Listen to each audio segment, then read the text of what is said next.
Ya. Bueno, buenas tardes a todo el público. Estamos aquí en el conversatorio con Carlos Ruiz Encina y Emilio Moya. Pedimos las disculpas, obviamente, a todos quienes la semana pasada se conectaron y por problemas técnicos no pudimos desarrollar la actividad en vivo.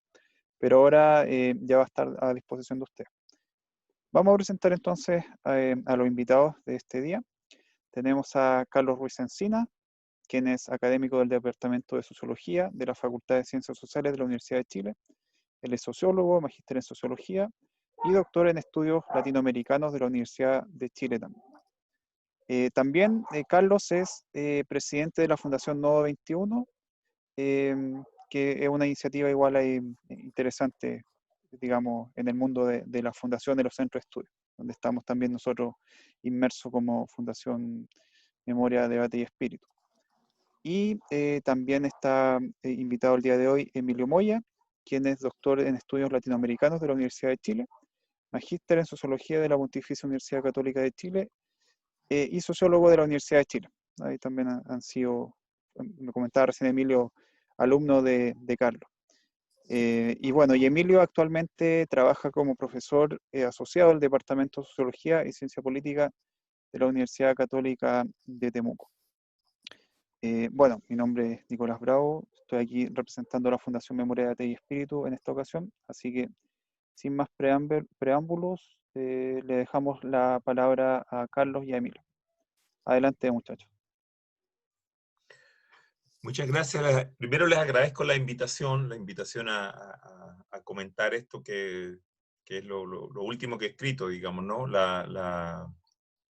Octubre chileno, la irrupción del nuevo pueblo. Siguiendo con las indicaciones que ustedes me daban, voy a hacer una breve exposición, una breve presentación de algunos elementos, una selección de elementos, digamos, de lo que hay ahí contenido, porque después ustedes recogieron, entiendo, preguntas y aparte otras preguntas que Emilio mismo hará, digamos. Así que bueno, les reitero el agradecimiento.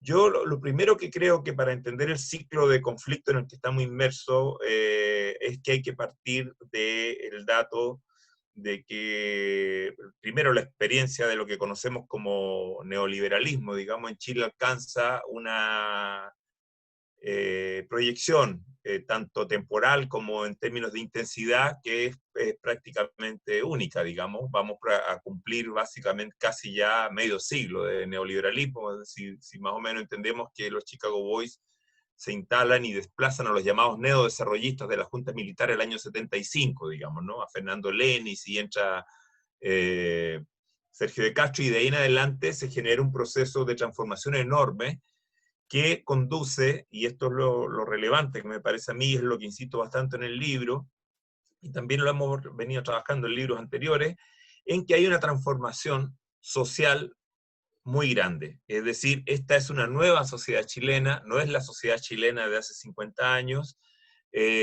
no están dos de los grandes grupos sociales que eran más representativos de aquel proceso político, cultural y social que era la vieja clase obrera industrial, digamos, ni tampoco está la vieja clase media desarrollista, de ese profesional del Estado que estaba a cargo de los servicios públicos y de las grandes empresas estatales. Todo eso fue desmantelado de alguna manera por la transformación neoliberal, y ahí surgió un nuevo paisaje, una nueva geografía social, puesto en jerga de sociólogos, digamos, una nueva estructura social, de un entramado de clases y grupos sociales, que es muy distinto, y que por lo tanto es ese nuevo paisaje el que estalla.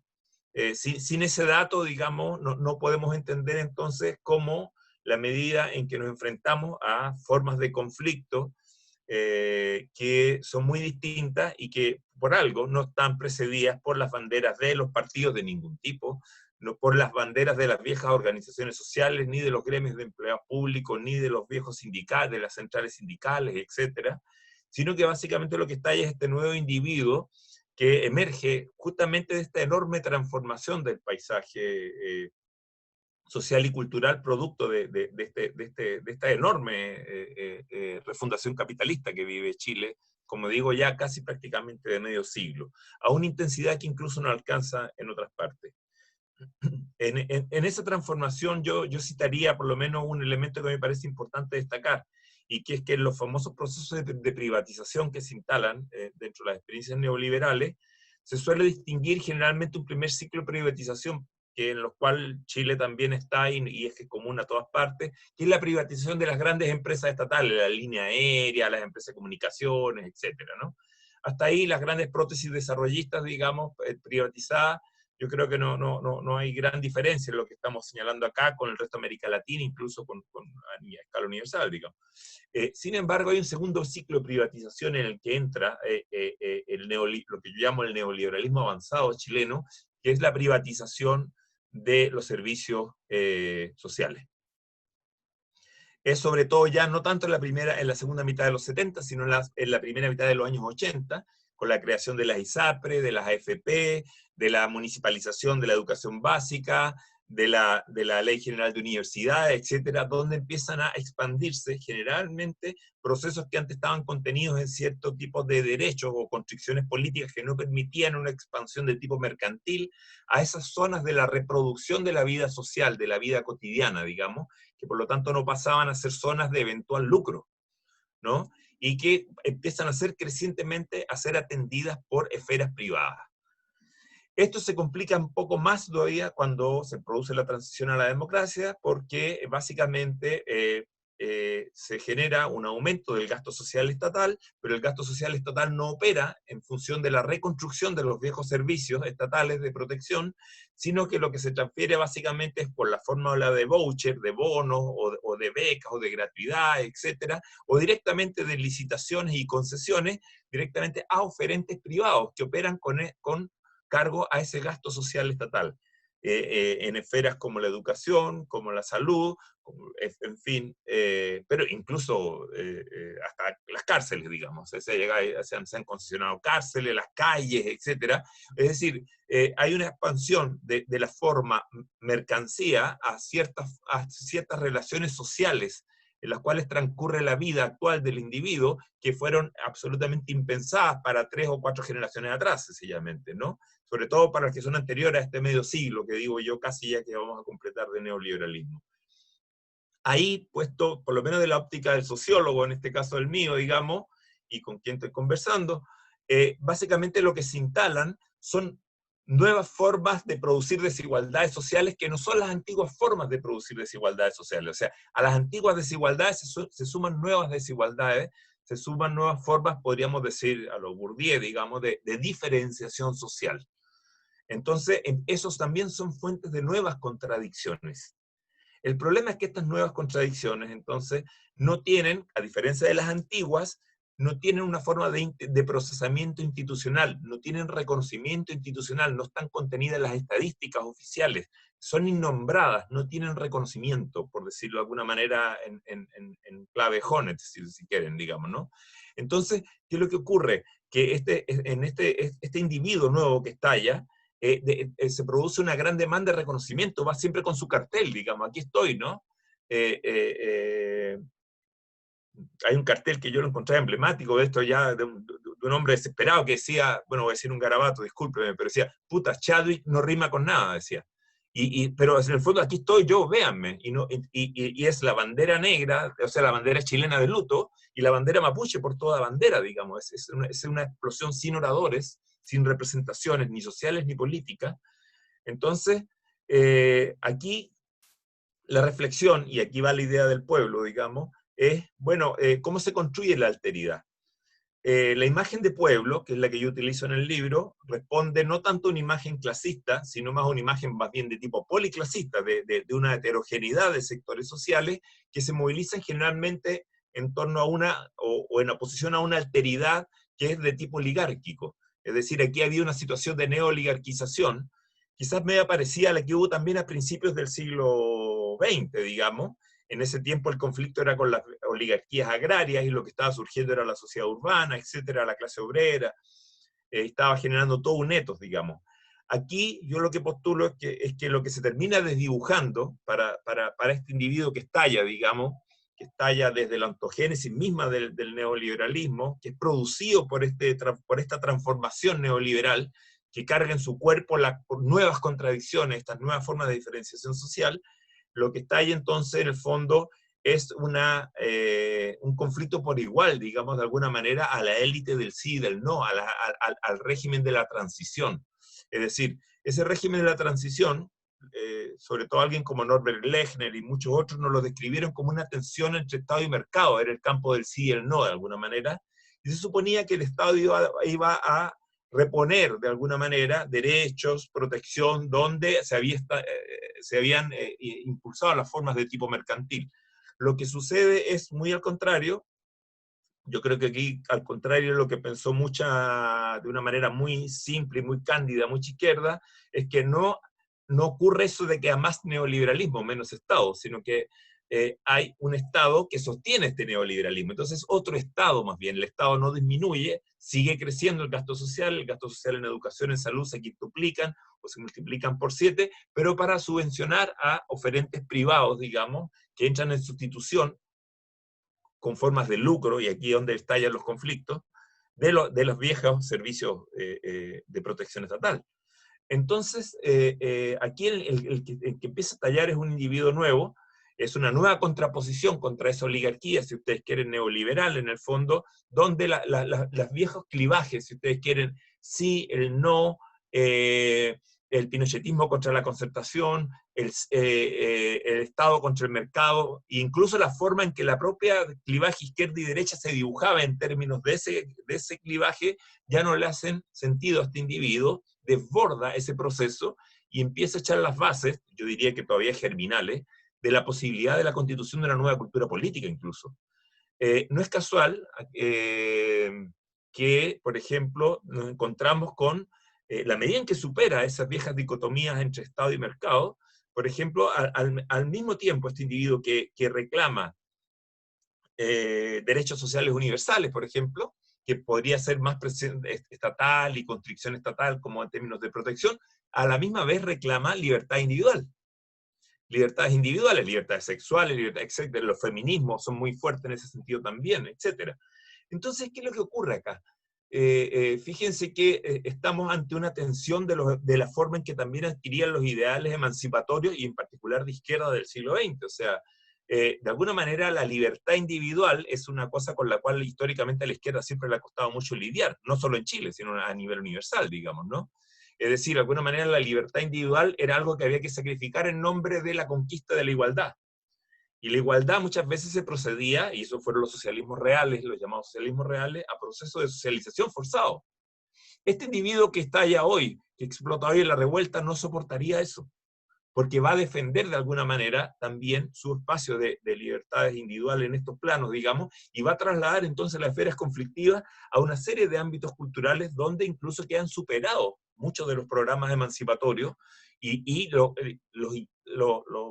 me parece que es muy interesante de todo lo que ha ocurrido, aunque se construya el costo social que todos sabemos que se ha pagado, digamos, y es que genera una tensión enorme de actualización de los horizontes emancipatorios.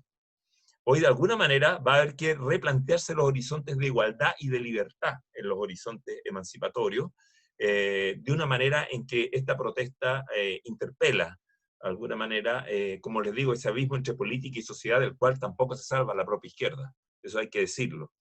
No es posible nomás esto atribuírselo, digamos, a las élites solamente la transición, digamos, que son las que sí usufructuaron más de ese proceso. Entonces, claro, lo paradojal y lo que muchas veces no se entiende de afuera es que nosotros aparecíamos como, claro, como se dijo, como el oasis, digamos, de alguna manera, un país que tiene un ciclo de crecimiento muy fuerte, sobre todo en los años 90, disminuye la pobreza, por lo menos en comparación con las estadísticas latinoamericanas. Podemos discutir cómo se mide o no, pero a la medida que se mide igual, podemos decir que más o menos con esos índices y aún con esos problemas metodológicos, disminuimos la pobreza, pero aumentó la desigualdad. La desigualdad crece más bien, no tanto entonces porque aumente la pobreza, porque no aumenta, de hecho disminuye, sino que lo que se produce es una gran concentración del ingreso, del patrimonio y de las oportunidades, que se monopolizan en una élite muy cerrada. Por eso yo a eso voy, a esa oligarquía neoliberal, que se reproduce entonces en ciertos colegios que son inaccesibles, en ciertos centros confesionales que son inaccesibles, en centros recreacionales, etcétera, y que muchas veces entonces se constituye en nombre de una producción no tanto mercantil de la desigualdad, como podría sugerir el ideario liberal, digamos, tipo Adam Smith, ¿no? De la libre competencia, sino más bien con una constricción política y cultural, un cierre social de las oportunidades, que por lo tanto termina de estallar con forma de abuso para la gente. Porque a la gente al revés, lo que se le instala como discurso de legitimación es el emprendimiento, es el régimen del mérito, es el régimen del esfuerzo individual. Y por más que lo haga, no tiene posibilidades de acceso a ciertas situaciones que entonces están blindadas prácticamente. Eh, Eso termina de explotar entonces en una crisis con problemas de legitimación de carácter elitario, yo diría que explota de manera indistinta. Ahí alcanzó hasta la última encuesta del CEP, digamos, incluso ya a puertas del estallido, es decir, en el fondo explota una crisis de legitimidad con las élites eclesiásticas, políticas, empresariales, judiciales, militares, policiales, etcétera, digamos. Es una crisis general de legitimidad elitaria, digamos. Yo decía por ahí que solo se salvan los bomberos, apenas, digamos, básicamente porque es en el fondo una crisis de las formas de autoridad. Entonces este nuevo individuo que está allá y que desborda de alguna manera los moldes de la política, viene de nuevas condiciones de socialización. Uno de los casos, por ejemplo, emblemático, y con esto termino, son las mal llamadas nuevas clases medias, digamos. Sobre todo, por ejemplo, uno de estos ejemplos, como yo digo, de mercantilización extrema, es la mercantilización del sistema de educación terciaria, que se expande sin ninguna regulación a ofertas educacionales de muy distinta calidad y grado, con mucho descontrol. Llegamos a tener, ya estamos casi en 1.400.000 estudiantes de la educación terciaria. Para una sociedad de 17 millones de personas es una tasa altísima, y eso no tiene otra explicación que sencillamente la medida en que eso se constituye en lucro, y se constituye en lucro con subsidio estatal. De hecho, gran parte del subsidio estatal que se instala para los estudios de educación superior van a parar a universidades privadas, y no a universidades privadas tradicionales, como podrían ser no solo las viejas universidades estatales, sino también las universidades católicas, o la Universidad de Concepción, o la Universidad de Valdivia, digamos, sino que a las nuevas universidades que se habían generado después en esta segunda ola, yo decía, de privatizaciones de a partir de los años 80. Ahí surgen entonces, si uno mira en términos tradicionales, uno decía la condición profesional, generalmente uno la podía asociar con un muy bajo margen de error a la pertenencia a la vieja clase media desarrollista, de ese profesional que tenía un peso político, sociocultural, y que iba a tener una serie de garantías y de proyección en su vida a una serie de certidumbres, de certezas en la vida, sencillamente. Hoy no, hoy se producen muy heterogéneas capas de profesionales con muchos nuevos procesos de desigualdad y de diferenciación interna hacia mercados segmentados de trabajo sencillamente, y que producen una enorme cantidad de nuevas frustraciones a expectativas de constitución o de pertenencia muy dudosa a una misma clase social, sencillamente. Se pueden vivir momentos violentos de ascenso, de ingreso, pero también de zonas de rotación, de posiciones sociales muy volátiles, de ingreso, que por lo tanto hace muy difícil, si es que no abiertamente imposible, llamarle a eso clase media. Entonces, de algún modo, lo que yo sustento ahí es que más que el neoliberalismo, más que producir nuevas clases medias, primero, no produce nuevas clases medias, y segundo, destruye las antiguas. Entonces se crea aquí como una zona gris, digamos, de la sociedad, que requiere de mucho nuevo estudio, digamos. Es una gran demanda la que surge aquí para las ciencias sociales, porque está en el centro de estos nuevos conflictos, digamos, y de estas nuevas demandas de identidad y de reconocimiento que empiezan a asomar. En el conflicto, y por eso yo digo también, no hay vuelta atrás, digamos, de alguna manera. Aquí empieza a emerger, ya a articularse, una serie de conflictos que venían marchando de manera sectorial, separadas, ¿eh? Porque no podemos decir que el conflicto con la educación estalló ahora, ni que el conflicto de género estallaron ahora, ni que el conflicto de las libertades sexuales, o que el ambientalismo anti-extractivista estalló ahora, etc. No, el problema es que sí, por primera, o las pensiones, por ejemplo, ¿no? Ya había marchado 1 millón de personas contra las pensiones, en fin. No, el problema es que ahora coincidieron todos en una sola y gigante ola, digamos, en un solo aluvión. Esa es la gran diferencia que marca quizás octubre, y que tengo la impresión de que empieza a inaugurar un nuevo ciclo histórico como todo, es imposible determinar y prever la forma y la fisonomía que adopte, digamos, no podemos jugar irresponsablemente a una especie de bola de cristal, pero es obvio que se abrió una nueva situación donde los proyectos políticos van a tener que buscar reanclarse en esta sociedad que ha sido tan profundamente transformada por la experiencia neoliberal. Eso podría, a nivel genérico, Emilio, así como una descripción.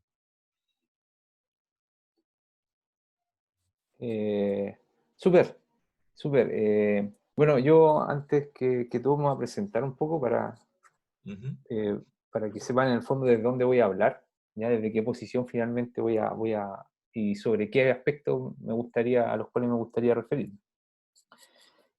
Bueno, yo efectivamente trabajo en la Universidad Católica Temuco ya hace varios años. Mis temas de investigación han sido élite económica, corrupción, clientelismo, patronazgo e instituciones informales. En eso estoy ahora abocado a mi trabajo. Tengo un Fondesit sobre corrupción en gobiernos locales y participé de un Fondesit sobre élite económica, que el próximo año verá un libro ya sobre justamente las reacciones de la élite frente a las demandas de las clases medias. Entonces, desde ahí voy a hablar también y transparentar que yo fui estudiante del profesor Carlos Ruiz y que fue uno de los cursos que más me inspiró, de hecho, y no porque esté él, sino efectivamente porque Historia Social de América, que así se llamaba, yo no sé cómo se llama ahora en sociología, fue un curso realmente que me abrió mucha perspectiva. De hecho, mi doctorado también en estudios latinoamericanos y se debe principalmente eso, a entender sobre todo los procesos de modernización en América Latina que todavía hoy día están en discusión finalmente. Si el proyecto neoliberal es un proyecto de modernización.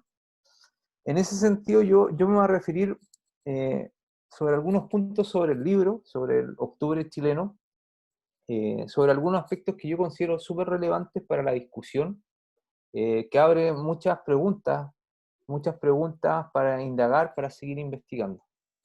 Primero que todo, el libro tiene una tesis bastante clara, a mi juicio, que tiene que ver con la emergencia de nuevos actores al interior de la sociedad chilena y cómo esos actores finalmente se van a enfrentar y se enfrentan a desafíos que son contradictorios finalmente, que de alguna manera reflejan ciertas, si uno diría, características paradójicas de la modernización chilena, ya de la modernización neoliberal chilena, que son contradicciones, que tal como señalaba Carlos en su presentación.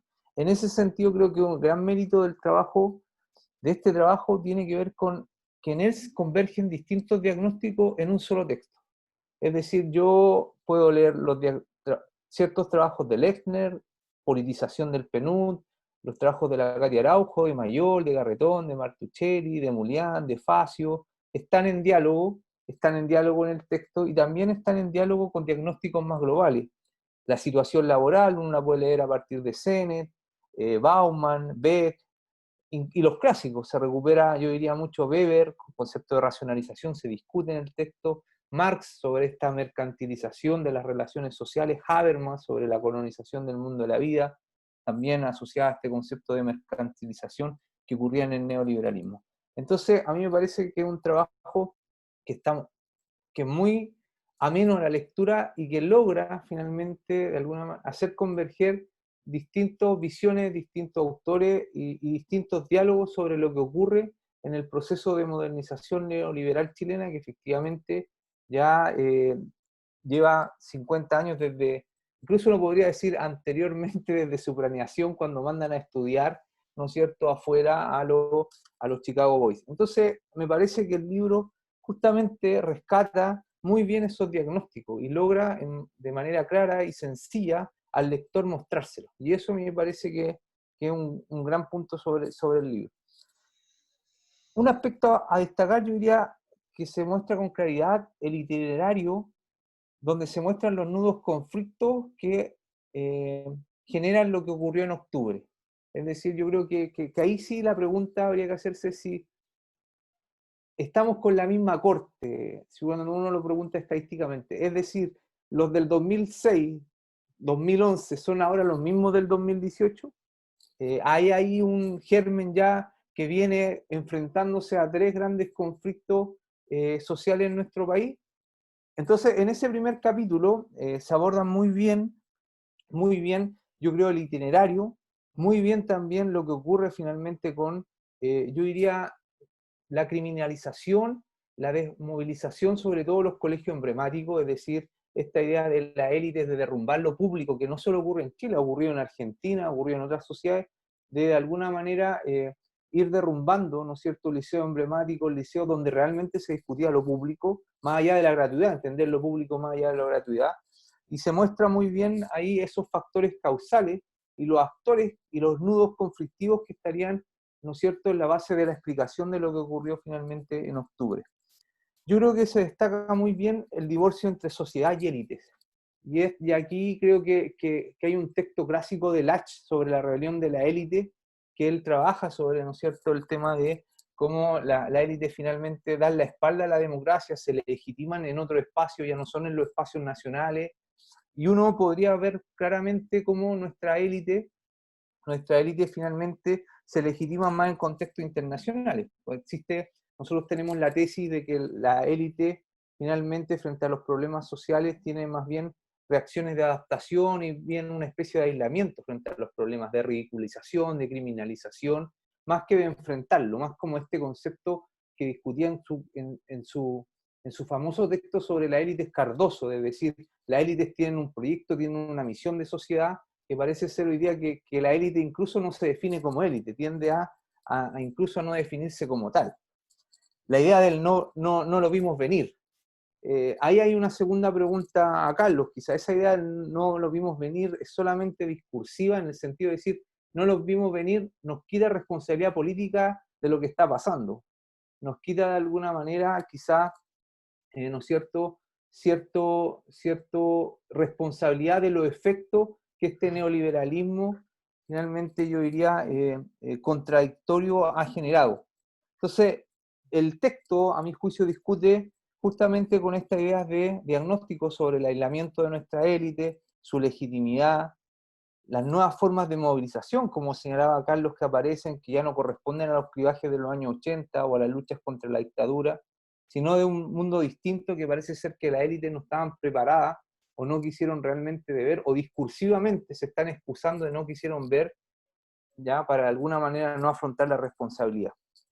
Entonces, yo diría que otro elemento importante ahí tiene que ver, quizá un tercer tema, tiene que ver qué es lo que es el neoliberalismo. Si el neoliberalismo finalmente termina siendo un proyecto de restablecimiento, reconstitución del poder de la élite, ¿ya? De la élite, esta idea de la oligarquización de la élite, de lo que nos habla Carlos, siguiendo un poco quizás las tesis de David Harvey al respecto sobre, ¿no es cierto?, el neoliberalismo más como un proyecto de reconstitución del poder de la élite después finalmente de los estados keynesianos, sobre todo en Europa, qué pasaba con la élite.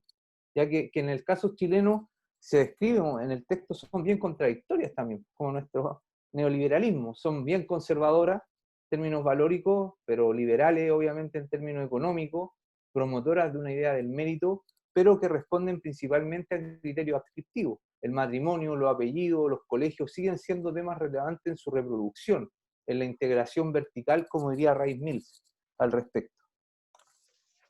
Otro punto que yo destaco tiene que ver con, me pareció una idea sumamente interesante, la idea de las nuevas formas de acumulación y el papel que juega en el Estado.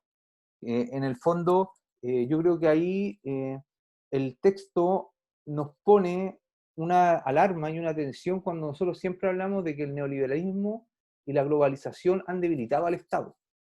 Y como que generalizamos esa idea. Y a lo mejor sí, se han debilitado ciertas esferas del Estado, pero no todo el Estado, ¿ya? O sea, el Banco Central tiene un poder que nos hace dudar de esa, ¿no es cierto?, debilidad que hoy día el Estado tendría, el poder que han alcanzado los ministros de Hacienda, por ejemplo, mucho más allá que los ministros políticos propiamente tal. Y en ese sentido, el texto, el trabajo, pone de manifiesto justamente que el neoliberalismo, de alguna manera, en el caso chileno, ya porque obviamente el neoliberalismo argentino tiene otras connotaciones por el contexto histórico, porque habían actores sociales que podían de alguna manera poner resistencia, ¿no es cierto?, al neoliberalismo cuando se empieza a implementar en el caso argentino. El caso chileno tiene otra trayectoria, diría yo, pero nos muestra finalmente una privatización que no parte del mercado, sino que parte principalmente del Estado. El Estado, el principal motor de neoliberalismo. Y eso es paradójico, porque en los años 60 se discutía la famosa tesis de que lo político estaba sobredimensionado y lo económico debilitado. Todas las tesis famosas del hipercrecimiento de lo político por sobre lo económico. Y las tesis sobre el Estado como principal actor político, como creador de sujetos sociales, de movimientos sociales y de sujetos sociales. Y hoy día parece ser que el Estado se convirtió finalmente en un catalizador del mercado, y un catalizador finalmente del neoliberalismo. Quien produce el neoliberalismo en el caso chileno es el Estado. Ya no son los empresarios, no son finalmente, no se corresponden las tesis clásicas ni de Hayek, ni de Mises, ni de Friedman al respecto. Y eso nos plantea enfrentarnos a un tipo de neoliberalismo distinto, yo diría que se parece mucho al diagnóstico que hace Sassen, sobre todo en las formas de globalización que hoy día existirían. Esta idea finalmente que, cuidado cuando hablamos del Estado debilitado, ya hay que abrir bien qué es el Estado debilitado y plantear finalmente en qué áreas el Estado se ha fortalecido. ¿Ya? Otro elemento interesante que también se ha discutido tiene que ver justamente con quién lidera esto. Y eso también es una pregunta que me gustaría hacerle a Carlos en su momento, también desde su locus político. ¿Quién va a liderar esto? ¿Cómo converger, ¿no es cierto?, tantos intereses de tantas demandas finalmente fragmentadas? O sea, cómo de alguna manera esta reconstitución de la polis que habla Carlos, finalmente cómo se va a institucionalizar, o si es que se debe institucionalizar en los partidos políticos, en cuáles, a lo mejor no, pero algo que me gustaría abordar y que se discute muy bien en el texto, que yo creo que recoge ahí de alguna manera también el diagnóstico de Lessner cuando hablaba en esta idea de modernización sin modernidad, cuando él decía, bueno, uno de los desafíos que va a plantear finalmente es cómo recomponemos lo político.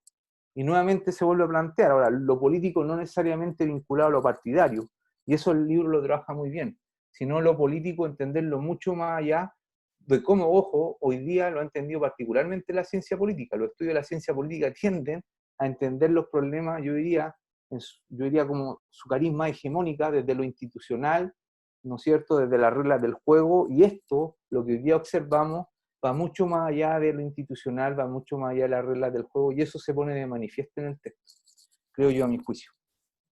Entonces, hay un capítulo que a mí me gusta mucho su desarrollo, que es los sepultureros del neoliberalismo, ¿ya? Porque se plantea una idea del capitalismo que va más allá simplemente de un modo de producción, que se lo plantea, y aquí yo recojo, ¿no es cierto?, quizás cierto diálogo con Weber, también con Habermas, esta idea más bien como entenderlo como un modo de dominación más amplio,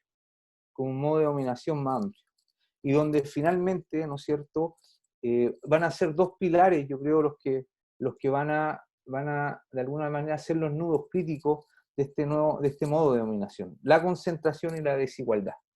Y en eso el texto los trabaja, a mi juicio, muy bien, porque frente a esos pilares es donde hay que entender, donde el libro nos invita a entender y donde hay que entender a estos nuevos actores sociales, es decir, el nuevo empresariado, nuevo entre comillas también, porque a mi juicio hay mucho empresariado tradicional que trató en el fondo con sus doctorados afuera o sus preparaciones MBA o su familia, ¿no es cierto?, mandando a su hijo afuera, de modernizarse, pero es un modernizarse más bien neoliberalizarse, más que modernizarse, ¿ya? Pero aliado, vinculado con la tecnocracia, esta idea ambigua de qué es lo que son los sectores medios, la idea de los falsos emprendedores que siempre van a quedar a merced de la grande empresa, la débil burguesía, que es otra contradicción del neoliberalismo. El neoliberalismo debiese producir burguesía, no la produce, y también el desarrollo de hoy día de la situación laboral, de esta discusión que hay en el texto, a mi juicio, con los trabajos de Sennett, sobre todo con el texto sobre el respeto, sobre cómo se diluyen las viejas formas de identidad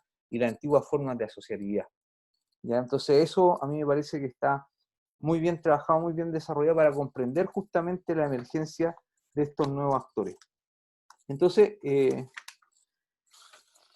a mí me parece que como dice el texto, estamos en ciernes de un gran cambio histórico, que no es contra la derecha, sino que tiene que ver con una forma de gobernar mucho más amplia y también una forma, yo diría, de entender el Estado también mucho más amplia, y en el cual hay un gran desafío para quienes nos sentimos que pertenecemos al pensamiento de izquierda, por así decirlo. Yo no pertenezco a ningún movimiento, pero sí me declaro de izquierda, es justamente cómo nos hacemos cargo de temas como que han estado vedados para nosotros. La idea de libertad, no solo de libertad, de empresa, de seguridad, de familia, cómo vamos en este nuevo contexto ir definiendo, ¿no es cierto?, de alguna manera problemáticas que la sociedad misma empieza a abordar y que en el libro queda muy graficado con el concepto de, yo diría, de libertad, de la libertad como la autonomía, ¿ya? Entonces, yo diría que el libro nos muestra un cuadro que diagnostica, a mi juicio, de manera muy clara lo que condujo principalmente a octubre, a nuestro octubre, por así decirlo, y también nos muestra dónde estarían los desafíos. Lo que queda abierto, y como lo dijo Carlos en su presentación, finalmente cómo van a terminar esos desafíos. Eso es lo que todavía, y cómo va a terminar además hoy día en un contexto, ¿no es cierto?, con una sociedad que se está enfrentando a una pandemia, donde los problemas se han intensificado, ciertos problemas que ya venían observándose se han intensificado, y otros que a lo mejor van a adquirir otra prioridad o van a dar un giro. Eso hoy día no lo sabemos. En ese sentido, yo tengo algunas preguntas que me gustaría ver si Carlos puede profundizar. Es cómo debatimos o rebatimos esta idea de una opción dicotómica, disculpe la dicotomía, entre la profundización del modelo o el cambio del modelo. Ha sido bien, desde los sectores del pensamiento más liberal o sectores de derecha, esta idea de, en el fondo, la gente quiere más modelo, quiere que el modelo se mejore, no que cambie. Entonces, evidentemente ahí todavía yo creo que hay una discusión que hacer frente a eso. ¿Cómo el conflicto se comporta en regiones? Sobre todo lo que ha pasado hoy día en la Araucanía, lo que está pasando en la Araucanía. ¿Cómo se retraduce, ¿no es cierto?, lo que diagnostica Carlos a nivel más territorial, a nivel de los territorios. Y sobre todo en una región como esta que está cruzada por varios conflictos, que él menciona a nivel nacional, pero acá efectivamente tenemos conflictos por el agua, por la tierra, medioambientales, ¿no es cierto?, raciales, de desigualdad, pobreza, bajo estado, ¿ya? Por algo somos unas regiones con índices o indicadores más bajos, si es que uno los lleva a eso, en términos de desarrollo, en términos de pobreza, en términos de educación, ¿ya? ¿Cómo, en el fondo, desligarnos de la idea de pueblo, como él lo decía, uniclasista a una policlasista? Y fue bueno que hayas presentado, Carlos, porque yo tenía como una pregunta ahí, como que me había quedado un poco difusa la categoría de pueblo. Entonces, ¿cómo finalmente ponemos en deconstrucción, por así decirlo, esa categoría que muchas veces hemos entendido, este es del pueblo y este otro no? Entonces ahora, evidentemente, ¿cómo transformamos esa categoría pueblo como una categoría a lo mejor política en la cual nos sintamos identificados todos, ¿ya? También me gustaría preguntarle cuál es el desafío de la izquierda en la conducción, o a lo mejor más que en la conducción, en el acompañamiento de este proceso, ¿ya? De este proceso que ahora va a tener con la posibilidad del cambio constitucional, quizá una primera prueba institucional potente, una primera prueba institucional fuerte, porque justamente uno de los desafíos que se plantea el texto es cómo cuidamos la democracia en este contexto de movilización, que no es no menor, que no es una discusión no menor, yo la encuentro súper relevante. Y si la izquierda ha tomado conciencia de este nuevo desafío que se plantea en el texto a su juicio, pasado el tiempo ya desde octubre, y qué va a ocurrir, ¿no es cierto?, de alguna manera en orden a las prioridades bajo el contexto de la pandemia. Yo diría que eso nos enfrenta quizás hacia nuevos desafíos, que se siguen observando ciertas contradicciones del neoliberalismo, pero también se van cambiando ciertas prioridades. A propósito, por ejemplo, lo que ha pasado con el 10% de la AFP. Si finalmente eso nos demuestra, ¿no es cierto?, un triunfo desde quienes somos más críticos a esa visión de entender finalmente el sistema de protección social, o una derrota en cuanto finalmente actuó más bien una lógica individualista a la hora de retirar ese 10%. Entonces, yo agradezco la invitación de la Fundación, agradezco la oportunidad de leer el libro. Yo creo que a mi juicio, y yo soy sociólogo, entonces tengo un sesgo, encuentro que el libro aporta mucho a la discusión hoy día desde elementos clásicos, desde elementos modernos, de teóricos que son sumamente importantes, quienes diagnostican la modernización neoliberal chilena y también la modernización a nivel más general. Y está en diálogo con eso. Entonces lo invito yo por lo menos a comprar el libro y a leerlo. La verdad es que me pareció bastante, además, claro para su lectura. Eso tengo yo por decir. Gracias. Gracias a ti, Emilio.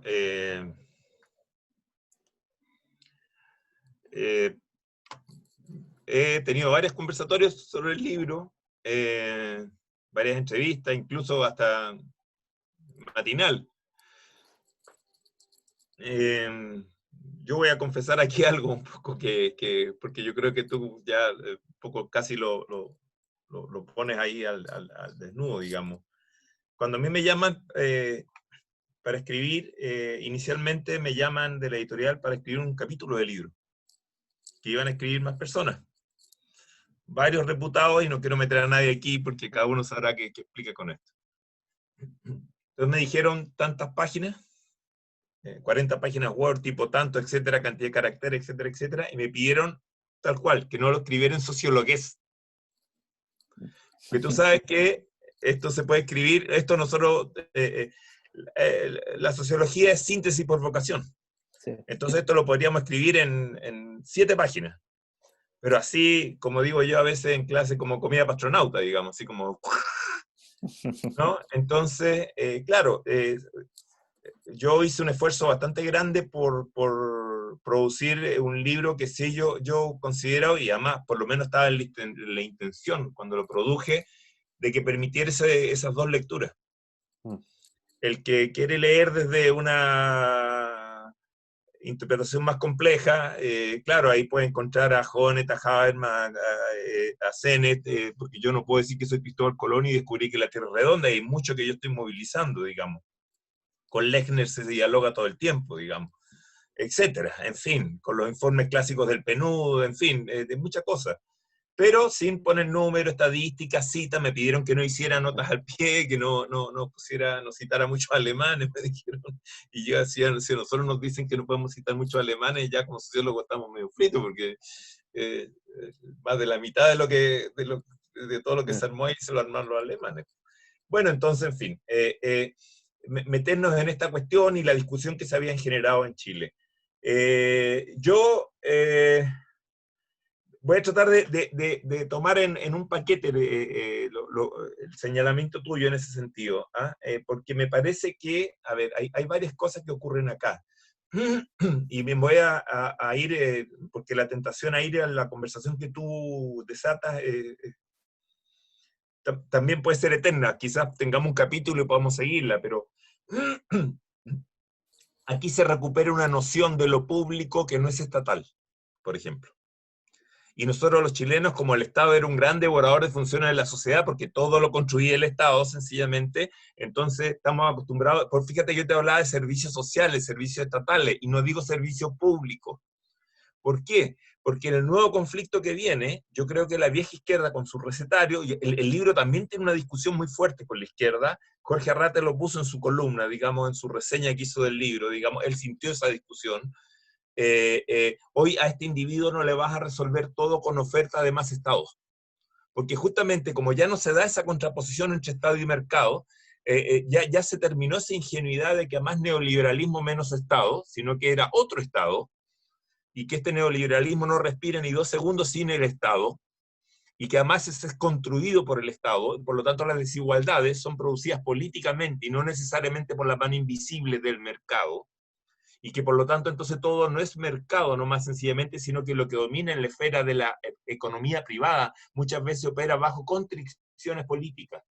Es lo que nosotros los sociólogos llamaríamos estamental, temas que yo no usé ahí. Fíjate que ni siquiera hablo de movilidad, hablo de ascenso, de expectativa y frustración, para poder construir un texto que justamente fuese corto y se pudiese leer también de alguna manera Te lo digo así, de verdad, humildemente, pero también con un compromiso con la situación que había. Con la intensidad, ese primer capítulo a mí me costó mucho escribirlo, la verdad te digo honestamente que sufrí bastante escribiéndolo. Porque estaba pasando lo que estaba pasando. Está escrito sobre la base de muertos diarios, etcétera, ¿no? En algún rato tenía que parar, además de poderle contar a alguien cómo era la intensidad. O sea, a mí me parece que la intensidad del proceso que genera esta apertura a un nuevo ciclo histórico es en sí una variable a considerar. Esa intensidad no puede ser ignorada, no podía ser algo que estuviese fuera del análisis. Entonces, para mí se transformaba también en un desafío, incluso en términos del estilo y del relato, de la forma de recuperarlo, y no de hacer una especie de enunciado nomás sociológico, así tipo teoría de la acción comunicativa nomás, en 2 párrafos, y dejarlo, sino que tenía que ver con el modo de representación de lo que había ocurrido. Porque esto venía corriendo, pero llegó un minuto en que, claro, fue mucho más. Y entonces ahí el no lo vimos venir, yo lo contrapongo mucho con el tema del encierro elitario. ¿Ya? Con el encierro, con esas formas todavía subyacentes, medias, podríamos decir precapitalistas, ya que tú pones esta tensión con la idea de modernización sin modernidad, digamos. Y justamente yo de alguna manera le planteo a la izquierda, yo no te puedo responder qué va a hacer la izquierda, yo te planteo lo que yo trato de interpelar a la izquierda, tampoco te puedo decir qué va a hacer el Frente Amplio, no milito en ningún grupo en específico, pero también tengo una discusión de interpelación hacia allá, hay que apropiarse de nuevas condiciones, ¿me entiendes? Y aquí el recetario no nos funciona, no es fácil, estamos en una gran demanda, y este tipo de expresiones, por mucho que hayan nacido después del 2011, también son parte de esa política ensimismada que tiene esa carencia de anclaje en lo nuevo que ha explotado. Entonces hay una ontogénesis, si tú quieres, en este nuevo ser neoliberal que lo conecta con las nuevas formas de mercantilización de esta transformación capitalista, que no es solamente, no queda en función de un voluntarismo nomás sencillamente, sino que está orgánicamente vinculado, es un ser social producido por esta transformación. Por eso que uso la noción de sepulturero, porque es la noción del manifiesto, digamos, ¿no? O sea, en el fondo tiene un vínculo orgánico en el sentido de que la propia transformación lo produjo. ¿Ya? Pero no, tampoco entro, como te digo, y bueno, y como tú lo dijiste, en realidad lo captaste inmediato, o sea, el libro no entra en exégesis escolástica, digamos, ¿eh? Porque podríamos empezar ahí, detrás de esto podríamos hacer el libro de cómo se escribió el libro, digamos, entonces, ahí, pero sí me interesa mucho eso, entonces, entonces, por otro lado, también se plantea una revalorización de lo privado que no es mercantil. Entonces, si tú te fijas, podríamos ser, ya vamos a hablar ya ahora sí como sociólogo, una matriz de 4, ¿no? ¿Ah? Privado, mercantil, estatal, ¿no? Y arman las 4 distinciones y en el fondo interpelan a redefinir los idearios de igualdad y de libertad y la relación mutua de los idearios de igualdad y libertad, que en el fondo están interpelando a una actualización, una revitalización de los idearios de izquierda. Eso es lo que yo te puedo decir respecto a la izquierda, digamos, y al lugar que pueda tener en el desenlace de este proceso, ¿no? Y si dentro de esa izquierda van a caber o no las formas que se han construido. Por lo pronto, si quieres que te haga un comentario así estrictamente de coyuntura, nomás te podría decir que el proceso que en este mismo momento se están discutiendo de alianzas políticas debería ser sumamente abierto a tomar en cuenta el desarrollo de las luchas sociales y no solamente abstraerse en el negocio de burocracia política. De lo contrario, lo único que van a hacer es seguirse encerrando en un universo de participación electoral que es cada vez más pequeño. Yo digo ahí en el libro que no es solamente un problema de Piñera, también era del problema del gobierno anterior, es decir, Bachelet salió con un 24,6, 24,8% de los votos posibles. Esto quiere decir que, y no me refiero solamente personalmente a ella, sino que hace mucho tiempo que no hay grandes mayorías políticas que no permiten sustentar la vieja política de los acuerdos. Y si las burocracias políticas actuales no se dan cuenta de eso, y las que nacieron recién operan más bien como, en el fondo, como mirando como modelo a cómo operan las burocracias de tipo concertacionista, la verdad que es un parto en una funeraria, sencillamente lo que habría ahí.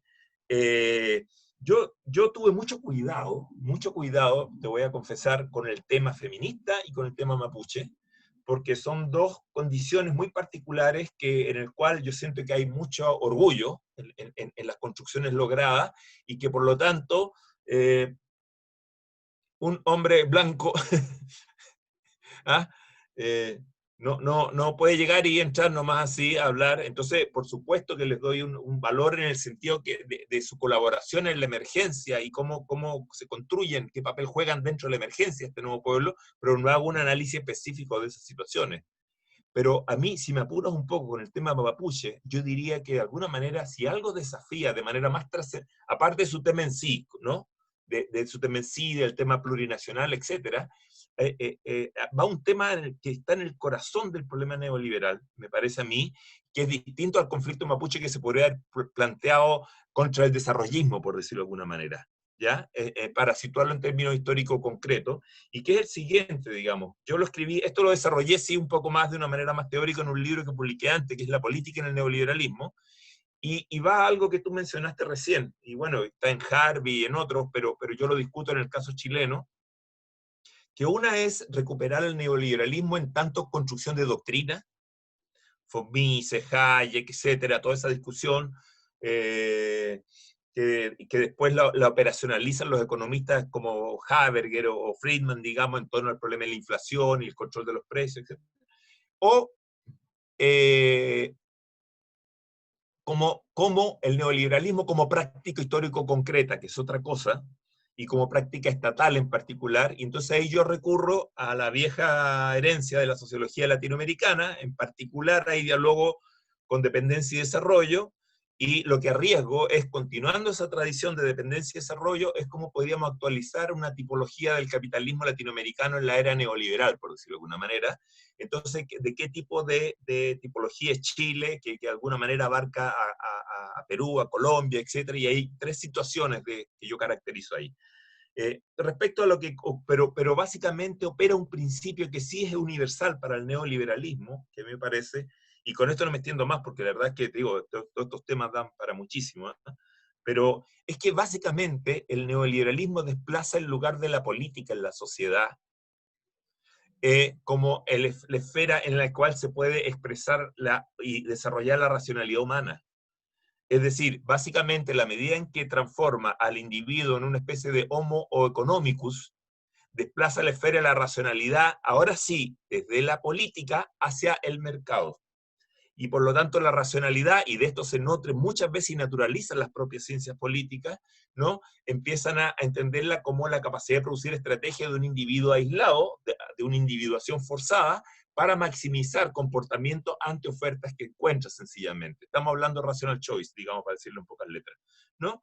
Que está en la base de muchas teorías de esto y que conduce entonces a que la política no se interprete como proceso social y a que la propia economía no se comprenda como proceso social. Un poco los franceses dicen la política se ha desociologizado, ¿no? Bueno, yo lo que hago es el proceso inverso, y entonces recupero, aquí voy a tu interpelación, digamos, el tema de la política. Es decir, a los dominados, el único campo que tenemos para enfrentar a esta élite que se apropia y monopoliza todas las otras situaciones es el ensanchamiento de la política.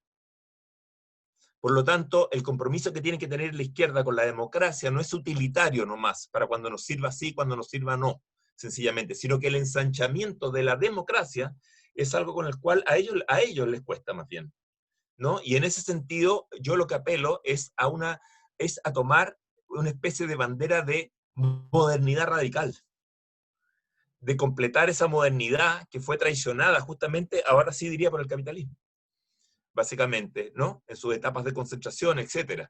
Y entonces eso replantea un montón de desafíos y tomo esas dos banderas, que son las banderas con las que poco menos que suena la marsellesa e inaugura la modernidad, digamos, que es el tema de la igualdad y el tema de la libertad, digamos, ¿no?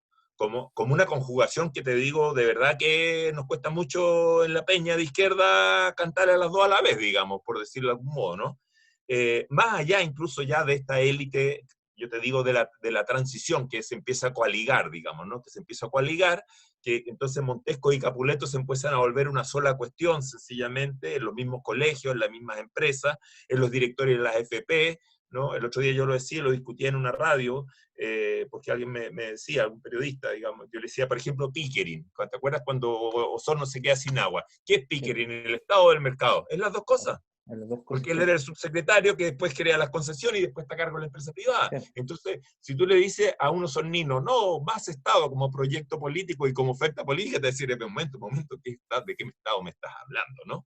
Entonces, en el fondo, el problema de la democratización del Estado se transforma en una bandera tremenda. Si lo ponemos en discusión sociológica, se trata de que porque la política, y aquí voy a Lechner, y para atrás de ahí, para atrás mucho, la política siempre está en tensión también qué se va a entender por política y qué es lo que no se va a entender por política, y por lo tanto se va a declarar ilegítimo como conflicto de intereses y no va a aguantar institucionalización. La presión tiene que actuar al contrario, ensanchando los horizontes en los cuales los intereses sociales legítimos sean más amplios, y eso implicaría, en buen idioma sociológico, alterar el carácter social de la política, alterar el carácter de clase de la política de alguna manera y de la institucionalidad, y que por lo tanto tenga que reconocer como legítimo el procesamiento de otros conflictos de intereses que en este rato lo que hace es ilegitimarlos, sencillamente. Ya, entonces en este caso me quiero referir al problema mapuche, digamos. El gran problema que no puede permitir esta escena política, esta política, porque lo que hace, como te decía, el neoliberalismo es cambiar el lugar de la política en la sociedad como deliberación legítima y te lo traslada al mercado. Oh. El gran problema de la presión, en este caso del pueblo mapuche, es que está exigiendo una politicidad, un reconocimiento político de algo que el otro, la alteridad, no te la puede conceder, porque si te la concede, se anula. Entonces ahí hay, como tú dijiste en algún rato, una contradicción, ¿no? Una tensión que en este sentido tiene, o sea, el tema mapuche tiene en ese sentido una potencialidad democratizante enorme. Y también tiene una potencialidad antineoliberal, tiene una potencialidad de transformación de muchos elementos, más allá del tema del extractivismo, de la concentración de la propiedad y de las otras dimensiones que las conocemos, digamos, de la deforestación, etcétera, que conocemos, y además de los derechos autóctonos, digamos, y históricos, digamos, ¿no? Yo a esto le agregaría simplemente, y insisto, con bastante humildad, no estoy tratando de que esto dé plena cuenta de todo el problema, pero diría, mira cómo esto además escala en esto, digamos, en esto otro. El feminismo, por otro lado, se ha abierto por otro lado y ha tensionado mucho el problema de la posibilidad de un nuevo contrato entre individuo y Estado. En el tema de las demandas de las libertades individuales, digamos. Que también es toda una transformación en este rato enorme. Ahora, si esto va a terminar de abrir, o no, unos nuevos locos años 20, como se le llamó a los años 20 del siglo pasado, donde es una década entera donde se van fraguando los nuevos pensamientos, las nuevas formas, las nuevas clases. Si este es un proceso o no de constitución de clase o va a quedar abortado, eso yo no lo puedo prever. Pero creo que hemos entrado en un proceso sumamente interesante, que estos conflictos no tienen en clave, como todavía era lo de los 90, que todavía tenían mucho de herencia de los 80, digamos, los movimientos estudiantiles, etcétera, en términos identitarios. Esto que se empezó a abrir, yo digo, por poner una fecha, el 2006 es el aviso desoído por la élite. Y en este caso por la élite concertacionista. Yo de nueva mayoría nunca he creído mucho ni de nueva ni de mayoría, ni de ninguna de las dos cosas, digamos. Entonces, nos introducimos en ese tema, digamos, sencillamente, ¿me entiendes? Por lo tanto, claro, sin querer defenderlo de ningún modo, a Piñera no me interesa, el tema es mucho más que este gobierno, digamos, en ese sentido, y lo que se ha creado es un conflicto de dimensiones propias de un ciclo histórico. Y ahí también lo dije así el otro día en el matinal, para traducirlo de alguna manera, como hacía en el esfuerzo que tuve que hacer para redactar el libro. Cuando dice no son 30 pesos, son 30 años, yo decía, mira, esto tiene una traducción y a mí no me interesa defender al viejo lo más mínimo, pero Pinochet es inocente, digo yo. Porque en el fondo lo que están diciendo es quién se hace cargo después, ¿no?, de todo lo que sigue, de toda la profundización que sigue. Entonces, no sirve seguirle echando la culpa, ¿no?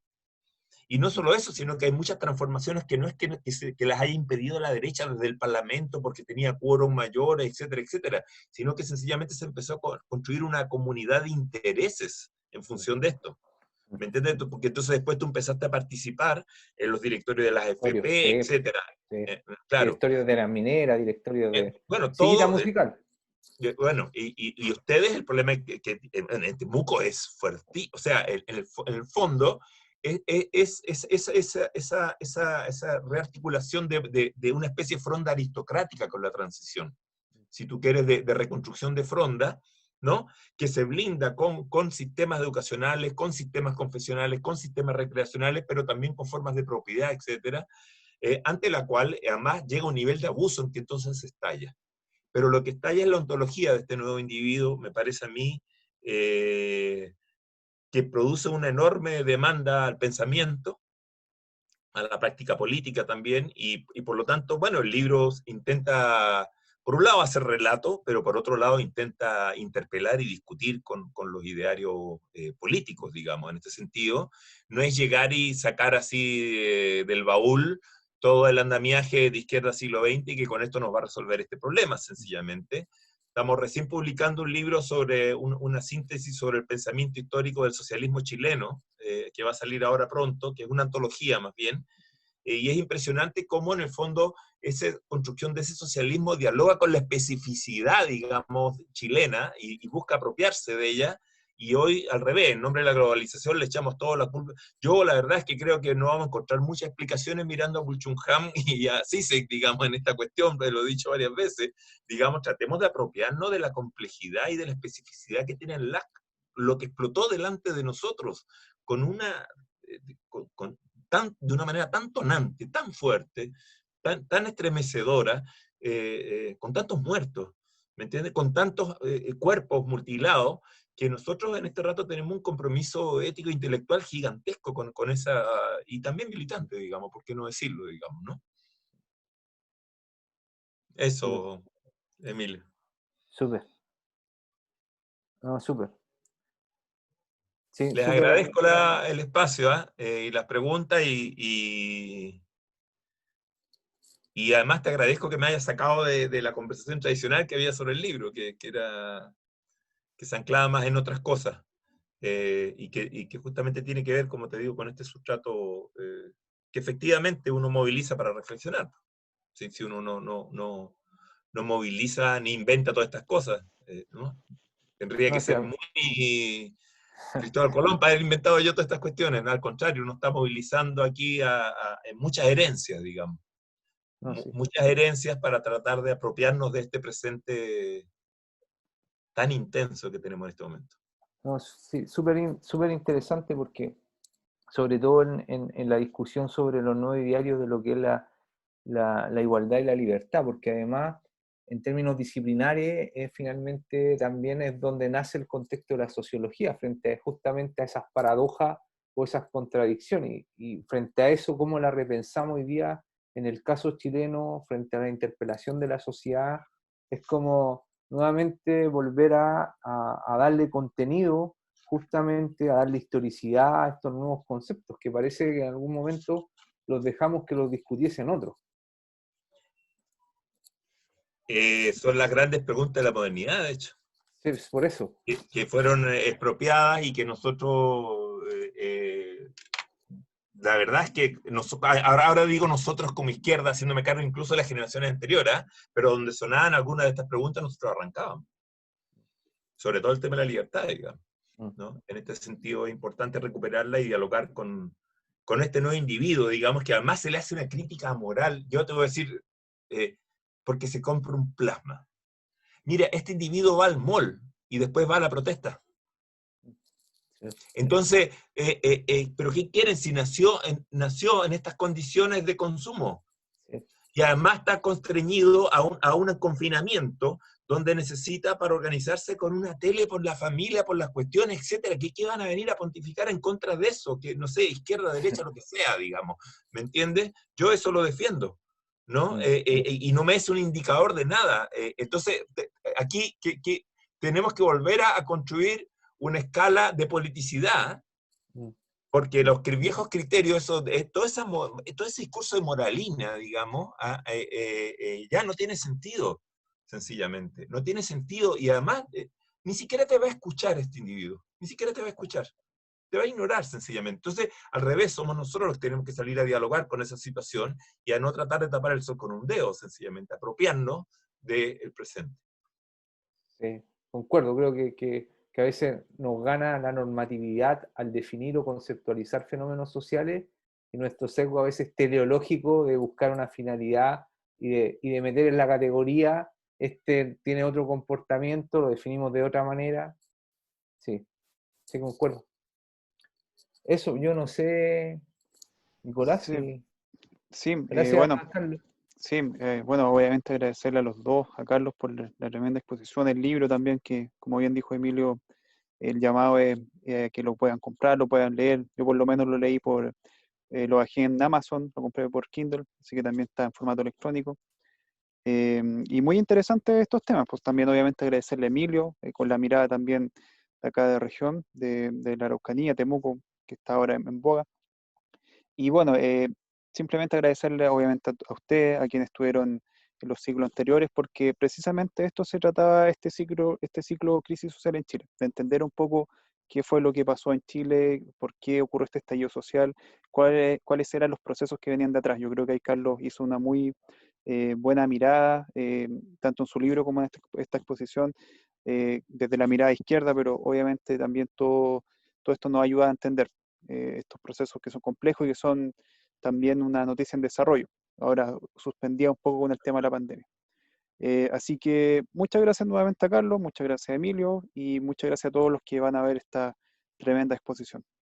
Un Muchas abrazo, gracias por la muchachos, invitación, ¿eh? y Muchas esperamos gracias. vernos en otra oportunidad. Y Chao, chao. gracias por la invitación. Chao, gracias. Un abrazo. Chao, chao.